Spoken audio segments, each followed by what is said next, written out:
Good morning and welcome to PSJA Java Chat, your morning chat with your favorite PSJA ISD instructional technology integration specialist, where we discuss EdTech tools and trends with invited guests and, of course, our morning coffee. In episode 4 of Java Chat, Palacios Elementary CIT Jeanette Mijares shares her tech story, discusses Nearpod and her focus of using tech for her students, and explain how she has influenced teachers to integrate more technology in their teachings. Good morning, everyone, and welcome to our fourth interview, Java Chat, with our own CIT in elementary, Jeanette Rodriguez. Jeanette, good morning. How are you doing? I'm doing very well today. How are you all? I'm so excited to be here today. Awesome. We're excited to have you. I hope your pillow, like we were discussing, is not too upset with you this morning. I can't make any promises. That's why we have the coffee. Yeah. That coffee Cheers. is brewing. Let's start this conversation with the first question. All right. Tell us about your educational background. How do you become Jeanette Mijares, CIT at Palacios Elementary? It's actually a really funny story, Valentin, because you were actually involved in the story.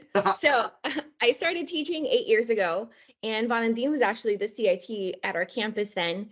And so after the first year, Valentin ends up moving to a different campus. And so I was offered the position of technology CIT. And in my head, I'm thinking, well, I really have no idea what's going on. Like, it's my first year. It's my first year. I mean, in reality, all I owned then was like this old laptop iPad that was handed down by my sister and our campus laptop. And I mean, I really didn't have much knowledge other than what we had learned, like with trainings and stuff from Valentin. And so that's kind of how that started off. And so when I started, it's funny because CIT then was very different than what it is now, like with all the tools that we have available. You know, back then it was like Mimeo and Plickers. There's all these like different things. And now it's evolved into this really, really crazy, like it's a monster because there's so many things that we have available to us now that we didn't have then. And I think that's what's so neat, that because technology is growing so much and it's evolving, we get to see all of that just come into play and then see how it benefits our students. And I think that's one of the biggest things where I've seen how it's beneficial for our students. And if we really like invest the time and like try to learn, because this is one thing I know everybody at school, they're like, well, it's because you're just so good with technology. I'm like, guys, I wasn't this way. Like a lot of the things that I know now, I didn't know before.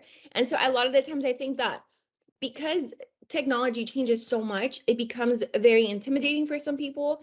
And so that's why a lot of the times people are very fearful of where that comes from. And so being at our campus, I've just been really fortunate to have a really good group of teachers that want to learn and they want to be part of, you know, something better for their students. And so that's kind of how we've come, because now we've been at it for 7 years and we've had a lot of great opportunities to learn and to grow together, because I know as CITs, we're just this really big family that we were able to help each other all the time and like grow together. So that's really fun. I think that's what I like the most about the position. So Valentin was the one that kind of inspired you to get into the technology route? Yes. And so I remember I would see him like running around like, hey, do you all want a training on Mimeos? Because that's what we would have back then. You know, you like come in, like connect the Mimeo and like do it really fast. I mean, those were just, you know, the things that we would see then compared to what we see now. I think it's what's so different. And I think it's so fun because we've been able to learn a lot from each other. And I'm very grateful that Valentin gave me that opportunity, even though he had to move, but it just kind of sparked that technology injection in there. So thanks, Valentin. Thank you, Jeanette. That actually, I'm not gonna lie, just brought a lot of memories when you said Mimeo and running around. Because you're right. I'm like, I was always running around all the time, and it just reminded me that we were in the TIFF grant also that first year that you were teaching, and we had those CLCs before it went district wide, and I was able to incorporate technology into those CLCs. That was really cool. Yeah, definitely. But awesome. Thank you. Great job. Thank you for sharing. All right, Jeanette, let's move on. You answered pretty much your background in technology and your educational experience. So share with us your experience about using technology for instructional purposes. So I have this really cool story that I really like to share. And 2 years prior to COVID, I worked with one of the teachers. Her name is Ana Ortiz, and she's now actually a counselor at McKeever.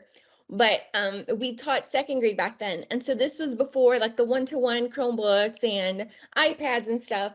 And so I remember she has the most amazing work ethic I've ever seen in somebody. And she's a veteran teacher, so she'd been teaching for quite some time. And I remember I would come home back then, I wasn't married, I didn't have kids, and I would come home and I was just always working. And I remember one time I would tell Miss Ortiz, like, I'm so tired of running around on Fridays. I think that's kind of like the one thing that really sparked. So, but back in the day, we didn't have these like read alouds to the kids where you sign into forms, and then that wasn't a thing back then. But what was really big back then were the QR codes. And so I remember I told her one time, I was like, there has to be something that we can do where we're not running around going crazy, like reading every single question to 7 kids that have this accommodation. Like, I'm exhausted before lunchtime. And she's like, you're right. Like, I'm so exhausted, and I never thought of it that way. And so I remember I came home that day and I was on Instagram, and I'm a very visual person, which is why I think I like Instagram so much. And it was like a really quick reel. And it was this girl that I follow, and I think her name is like Miss West Best. And she talked about like the talk and comment extension. And so you would record yourself and it would give you a link. And so then I thought, well, what if we get that link, we get a QR code for it, we insert it into our test, and then the kids will just scan it. But then I was like, but we don't have devices. And so I remember I went home that day and I started like looking for all these devices that we had, like my brother's drawers and my sister's old drawers. And my mom like has like a comb brush, like a comb drawer, and she had like old cell Devices, you mean phones like in old there. cell phones? Whoa. Yes. And so I just grabbed a whole bunch of them. At the end, I think it ended up with like 5 old devices. And I told Miss Ortiz, look, we're gonna try this out, see how it works. And so I remember the first time, what I would do is every time the kids would scan the QR code, they would listen to it, but it would bring up like a link. And she's like, well, Jeanette, they're gonna get so confused because all these links. I was like, no, we're gonna train them. They're gonna close the link and then they're gonna take a picture again. I mean, it was madness back then. But I remember that it was so cool because at the end, I was like, they did all the work. I didn't have to do anything. Obviously, like back then, we still had to print the test, right? But I mean, just going from having to running around and like going through every single student and like having them do all the work, I thought that's so cool. Like, that's so cool. And so I remember she was so excited. She's like, I never thought of it like this. Like, we just did something so easy, like just just grab a link, put it on a QR code, and then that's it. And I remember she was so excited.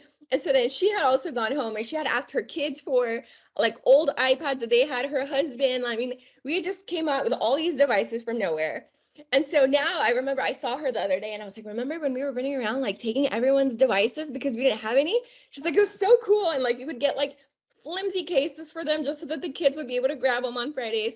But I think that things like that, I think it's what's really neat because you see how it evolved, because now it's so easy. We still use that application. We just put it on forms. The kids literally just click play and that's it.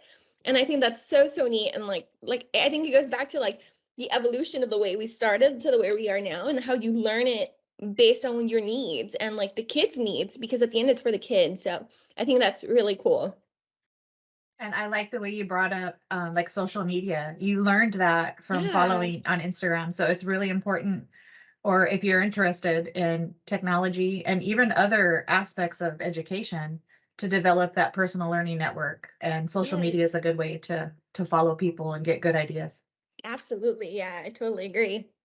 I liked how sorry, Jeanette, I know you can hear me, but I'm having technical difficulties. So, but I like how you were talking about in this last question and then in the intro about like the evolution, right? Of like where we were, about how you being really resourceful and gathering devices just so you can get the kids going, to where we are now. And you were talking about the role of the CIT and how it's changed from when you started to where it is now. And you were talking about Plickers and all of these older apps that they're still around, but we just don't use them as much. Yeah. So in kind of going in that direction, because like you said, it's different now than it was back then. What is your favorite tech tool so far that you have utilized in your teaching?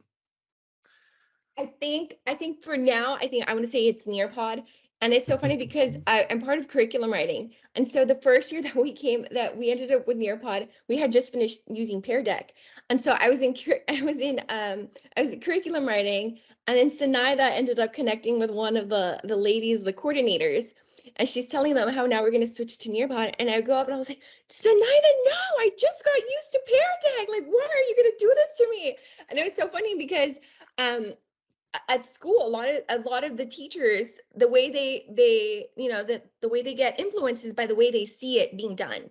We're all very visual, and as educators, we need to see it done, because a lot of the times, they present these amazing tools and they're like, well, how do I use it? Like, it's awesome, but where do I get the time and stuff?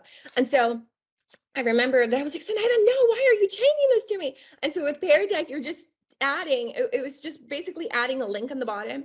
And so with Nearpod, it's a little different because it adds like a whole another slide. And so my mind, like my educator mind was like, no, this is too complicated. Why are we adding all these things? And I was just not having it. I remember that first day. And then as you start getting used to it, I'm like, okay, well, there's no other way of going back. Like, I can't use Pear Deck because a lot of the tools were not going to be accessible anymore.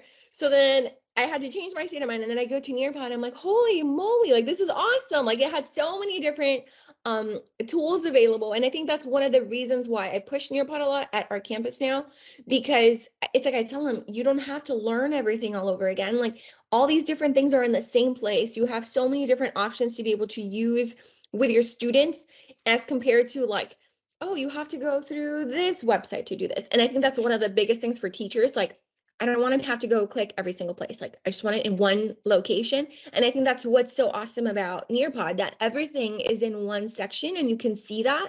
And it's all located in one, and you have so many different options on there, from like games that the kids are thinking like, I'm just playing, but it's actually really fun for them. The virtual field trips, those are really awesome. Things like that I told them, like, you have that accessible to you, and it's all in one place. So I told them, like, always go for Nearpod when you really have nowhere else to, or what else to do, because it's really awesome. You just use what you already know, which is Google Slides, because I mean, you weren't used to PowerPoint, you're used to, you kind of transfer over to Google Slides, and it's all there. And so I think that's one of my favorites for that same reason, because you have so many options available in one location. So that's awesome. I'm so glad that you're a Nearpod super user, because it is sometimes a little hard to pitch it, because I think people have this conception where it's like, oh, you have to do this Nearpod where it's like 20 slides and you have to use everything. And we try to emphasize, like, no, it could be like one activity. It could be like, but we really appreciate you using it and promoting it at your campus. Yeah, no, definitely. Thank you so much for sharing. Yeah, and we love that you love Nearpod, because in the district we use Nearpod. And I actually think that Nearpod is a little bit better than Pear Deck. It has a little more stuff in it.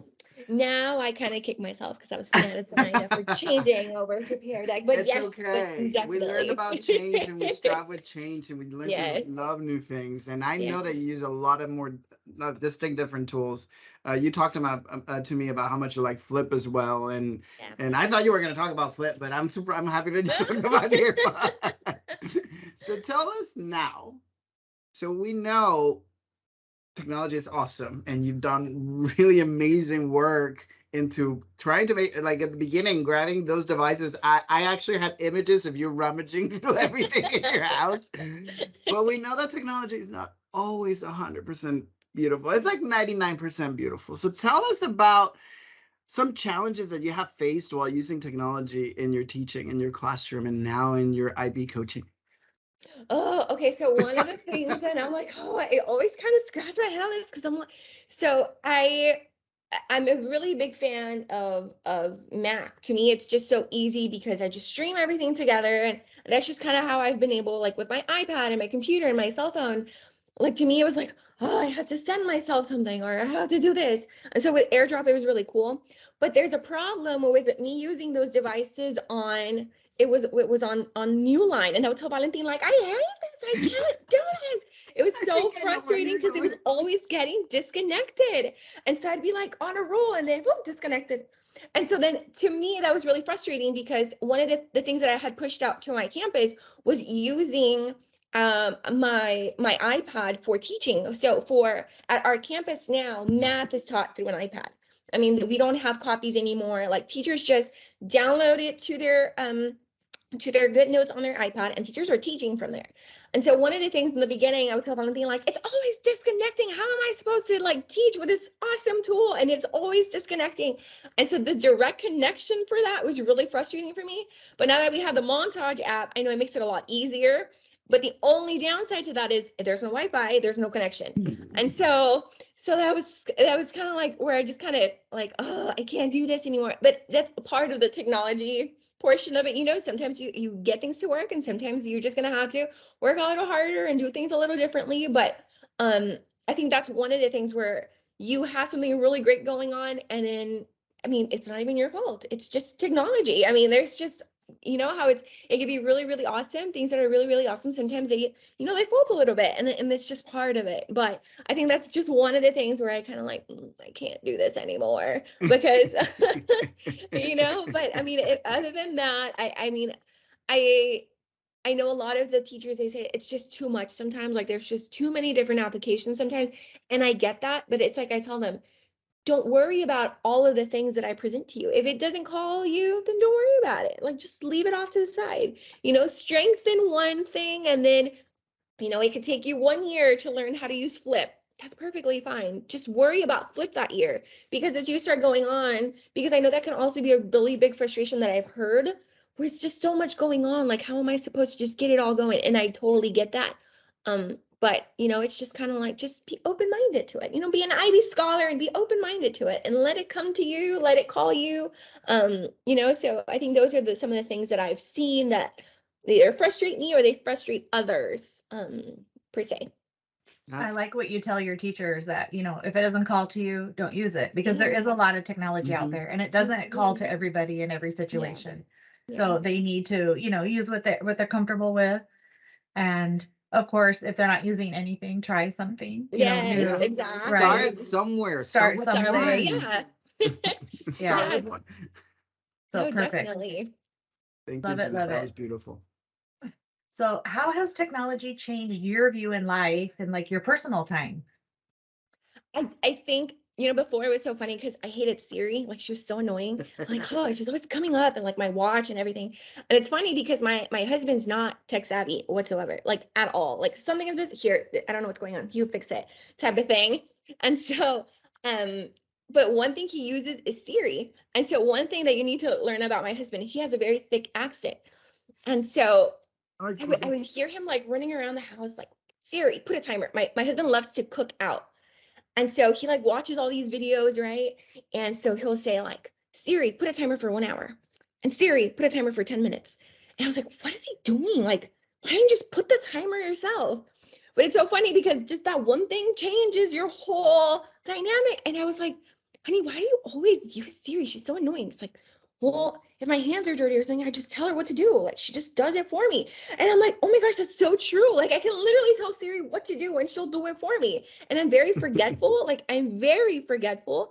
And I'm like, that's so true. Why don't I just put like a reminder or a note or something? And Siri will do it for me. I don't even have to worry. I'm the type of person that says, I'm going to text you and I'll think about texting you for a whole week and I won't text you because I had to text you. That type of thing. So the fact that you remember when you're running around and then you forget. Yes. So I mean, so then I'm like, that's so true. Like, technology has so many ways to make our lives so much easier. And sometimes we're not even aware of how easy our lives can be because of it. And so I think that's one of the things that my not so very tech husband has showed me, that, I mean, you know, it's funny because I think like, that's why I'm always late for something, or I'm always forgetting something, because I don't set reminders or alarms for myself. And if I just tell Siri what to do, Siri's going to do it for me and I'm not going to have that problem anymore. So, so I think that's just one of the things. And you would think, because I'm so big on technology, that's just one of the things that I would do, you know, like, well, just tell her what to do, Jeanette, like, you're so good at it. But it's just one of those things that I'm like, oh, she's so annoying. She's always coming up on my watch or on my phone. So, I mean, things like that, I think even, and it goes back to, sometimes we kind of think that technology is like this massive thing, when in reality, it's like one tiny thing that you can use to make your life easier. And it makes a big difference in your own life. So I think that's just kind of the way I I would answer that question. Wow, I love that little quote at the end. You know what? I am going to trademark. I need to write it down. I actually need to write that one down. Jeanette, I thought you were gonna say in the story that Siri couldn't understand your husband because of his thick accent. Yes, I was waiting for that too. I thought the same thing too, and I was like, wow, like no, but she understands him very well, and I mean, and yeah.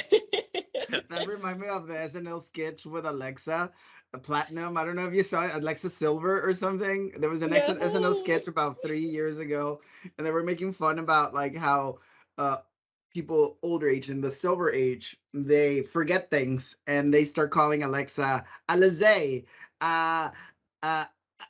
Alicia, blah blah blah blah, and then Alexa was trained to recognize any word that was close to Alexa. I love it. Oh my god! You need to watch it. It's I think I'm gonna have to look it up because I'm so interested in watching that now.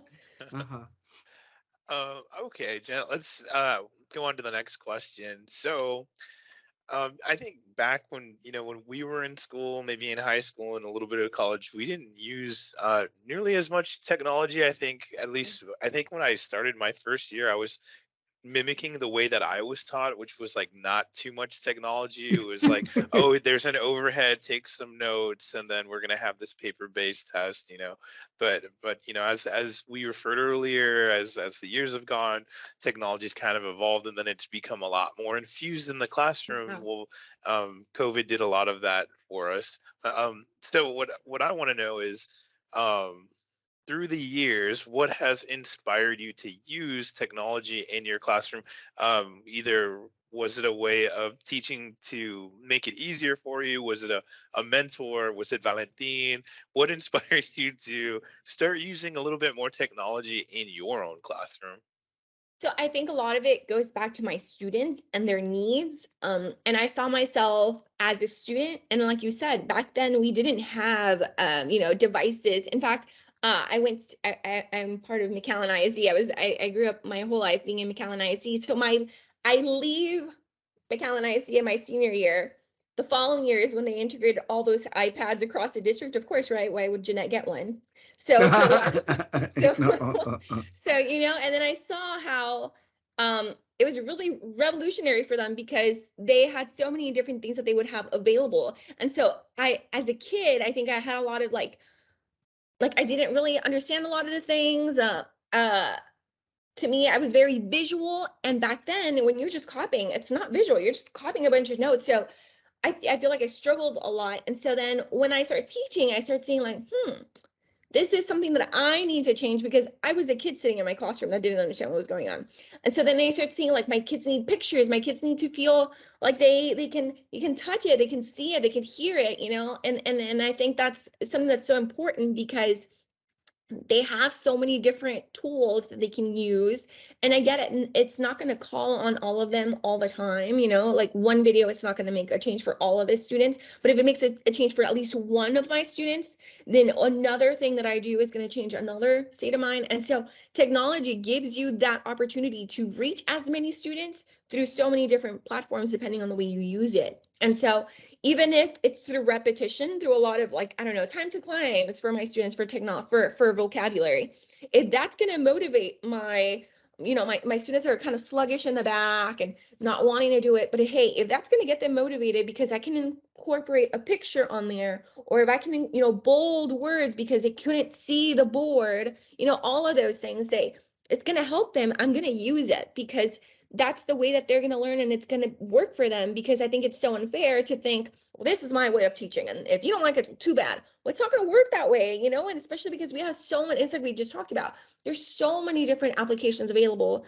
Like, let's use them and let's, strengthen what they know and what they can do, because we have that opportunity, especially now when we have one-to-one devices with our students, and I know for some, it's still just like, well, you take your test on the computer and that's it. And it's kind of like, well, they have so much more power than that. They have so much that they have at the palm of their hands. Just use it, like slightly start incorporating like one thing, like, hey, you know what, let's research this one topic. And you would be surprised at the things that the kids come up with. And then that's also being part of our IB section. We wanted them to be inquirers and to go and like think for themselves and like dig deeper, because kids are curious. They're so curious and they want to just keep learning. And what it might not necessarily be what you're teaching, but they want to keep learning. And I think that's what's so important. Thank you. Very passionate. That's why we love you, Jeanette. So the next question, and we're going to have to keep it short because we have about 4 minutes left, but do you have any advice for a teacher that is reluctant to integrate technology in the classroom? Remember, I'm like, some of the times that technology doesn't work, and then we have those teachers that are like, I'm done with this. What will be that advice for those kind of teachers that are reluctant? I think it's find what you need. And I say that because, and it goes back to one of the previous answers that I had responded. I can give you all of the different, resources available, but there's something that you need, regardless of how many years you've been teaching and how well those techniques have worked for you. There's one thing we all need. And so from there, and you also have to be very open-minded, because you would be surprised that, you're kind of keeping yourself back from that. And when you're able to just kind of expand, and it makes your life easier. And I think a lot of the times, whether we like to admit it or not, sometimes we're wrong. And it's just about, okay, what is it that you need and how is it going to make your life easier so that you can be open-minded to start adding just one more tool, even if it's till next year or to the year after, but you strengthen it and then you start adding more, because I get it. It does get very frustrating, especially if you don't feel like you're confident enough to use those different things. But when you start adding just like one more thing, but there's one thing we all always need. Every year it might be something different. 1 year it might be with classroom management. And one thing it might be, with my reading strategies or with my math. Every time it's going to be something different. We all need something, regardless of how many years of experience we have, but you always need one thing. And then once you find that one thing, ask whoever is super good with technology what you can use to strengthen it and to make your life easier. I think that's just the way we can go about it. Yeah. Yeah. And I like that you mentioned being open-minded. Yeah. And then just trying it. Technology might not work perfect the first time you try it. Exactly. I'm going to tell you, it probably won't. But the more you use that tool and develop it, and over the year, it will become routine for the students, and it will become easier. That reminded me of the story you were just telling with Miss Ortiz. I'm like, and probably that was the situation with Miss Ortiz, using the talk and comment that way probably got her to use more technology too. So thank you. Yeah, she was open-minded to so many other things from them because she realized the impact it made on her and her students. And I think that's just what's so important. Awesome. Jeanette, what has been your proudest moment in utilizing technology? I think like going back now, and I think like sometimes Valentina will go, she's like, oh my God, your teachers are doing so much stuff with technology. And I don't necessarily see all the time because we're not in the classroom all the time. I don't get the opportunity. I'm no longer in the classroom. I'm not teaching anymore, but I still don't have the opportunity to go and like go through everybody. But it's so true, because it's so funny, because when we have new teachers come in our campus and we say like, oh, well, math is on our iPad. What do you mean math is on the iPad? They all freak out. But because it's so normal for us, it's like, yeah, everybody's just kind of like, just get on your iPad, and then I think that's so cool, because I know that that's something I was able to bring up to them and they were able to learn. And you go around sometimes and you're like, oh, Miss Martinez, you're using this. And she's like, just run with it. And you know what? Maybe I just planted a little seed and then they just take off from there. And I think that's what's so important. It's like I tell them, you need to play with it in order for it to work, because I can show you all of the ways to use it, but if you don't play with it, it's not gonna work. And so that's just kind of like the mentality that I try to instill in them, like, here, look, try this out. And then from there, it's kind of like when you go into loopholes on Instagram or on TikTok, and you end up like, what? It's the same thing when you start learning about different tools on technology. And Awesome. Planting that seed. That's yes. And having them visualize it. That's when people see it and that it's going to work in the classroom. Perfect. Absolutely. Yeah. Do we have enough time or yes. for sure, last go question? right ahead, Marco. Go ahead. Okay, all righty. So, this is our last question. What do you think? Oh, I think we've known you for a good little while, so I think we have our own perception of this question, but we want to know from the source here. Ooh. What do you think sets you apart from other educators? I don't know. I mean, I really can't like put myself in that like other educators, but I think one of the things that I always do is put myself in their situation. I think that's what's so important. Like I always put myself in that situation. Like, what if I was me? Because and you know, it's funny because sometimes you get like, oh, what do you mean you don't know what to do? Like, you know, sometimes, and it sounds really bad, but you've done it so many times. And you're like, well, what do you mean you don't know how to do that? And I've always had to like, okay, I know how to do it, but I've done it thousands of times. This person has never done it. And so that's why they're asking. You know, if they knew how to do it, they wouldn't be asking me. And so I always like, okay, where are they coming from? I think I always like put it in that perspective, like where are they coming from and why do they need to know this? Because that's going to help me go back and help them a lot better when I'm approaching them and like helping them out. And I think that I feel I'm very approachable. you know, I don't want to make it to where technology is like this big scary thing that they just don't want to ask you. And it's funny because sometimes they're like, Miss Mijares. And I'm like, yes. And so then they, you know, that's where they start to feel like it's because this, and then they just go off. And I'm like, that's perfect. Look, let's go help you out. Let's see where it's coming from. Is it just this or just that? And I think that's kind of where you just make it to the point where you can find yourself in them and how you were back then when you first did it, to be able to help them out. Because I think that's one of the biggest things for me in technology is helping teachers out. I feel like that's my position, to help them out and to help them expand their knowledge. But I have to put myself in their perspective before I can actually help them. So that's awesome, because sometimes we think like, since we know it, yeah, we think people might be at a higher level of knowledge than what they are. So I like that you're able to put yourself in their shoes, basically. Yeah. And I envision it as a teacher with their students. Like, you need to understand that the reason they are asking you the questions is because they don't know. Yeah, so we take things for granted when we know something that everybody should know, like a language. Like some people that speak Spanish might take for granted words that people don't understand, or any other language, like things like that. Absolutely. Awesome. Great perspective. Thank you so much. This is the end of our Java chat. You were amazing. Yay. Great information. Yes. Thank you for sharing with us. We're going to be bedazzling the video and sharing it out to the masses. And you make us so proud, Jeanette. You seriously always go above and beyond. And you know, we know that you're very, very busy all the time. They keep you busy. Thank you for being an amazing CIT.